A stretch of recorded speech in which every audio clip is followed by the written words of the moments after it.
Salut tout le monde. Aujourd'hui, juste un mot sur Elric.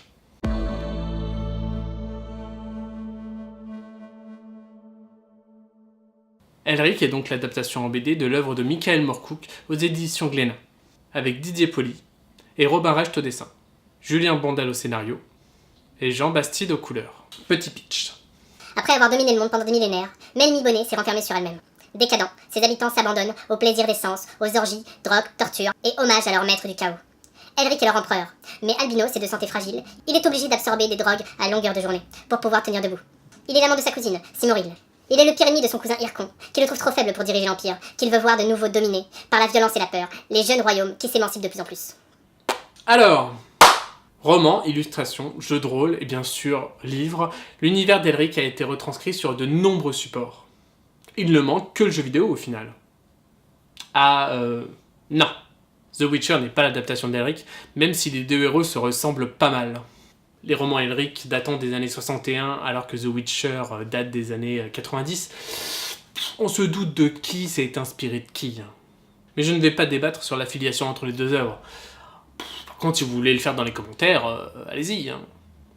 Revenons à la BD, qui commence par un à-propos de l'auteur de l'œuvre originale, qui valide l'ensemble des choix artistiques mis en place par les auteurs de la BD, ce qui est vraiment bienvenu.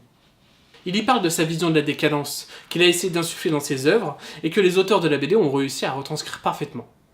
Et clair que la décadence de cet univers, elle est glauque à l'extrême. Niveau scénario, c'est très fluide, et les scènes s'enchaînent de façon dynamique.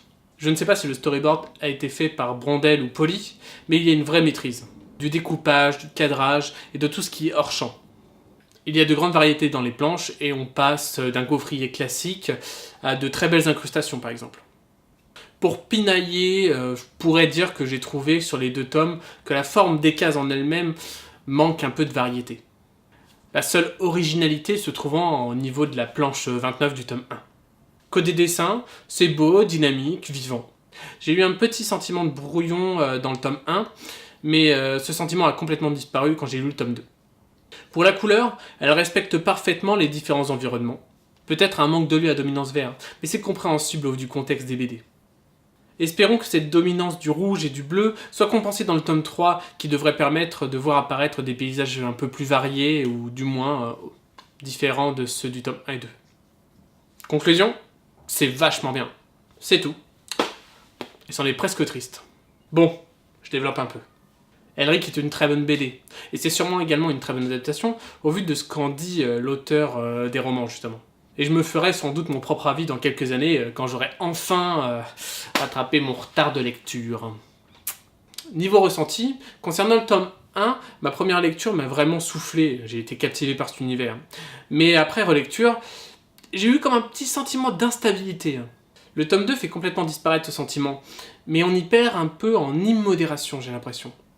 J'espère sincèrement que le tome 3 et 4 feront la synthèse de tout ce que j'y ai trouvé de positif, en atténuant le plus possible ce que j'y ai trouvé de négatif. Dans tous les cas, je suis très enthousiaste. Voilà, ce sera tout pour ce deuxième Juste un mot sûr concernant une BD. Si vous avez lu ces deux BD, pensez à donner votre avis sur les commentaires, peut-être échanger nos points de vue, peut-être aurez-vous des avis différents du mien concernant certains points, ou est-ce qu'on sera 100% d'accord au final? Qui sait? Pour les autres, j'espère que cette petite présentation vous a donné envie de lire cette série de BD. Pensez à vous abonner à la chaîne et à partager sur les réseaux sociaux. Ou pas, comme d'hab. Je vous donne rendez-vous très bientôt pour une nouvelle vidéo. Et sur ce, à plus!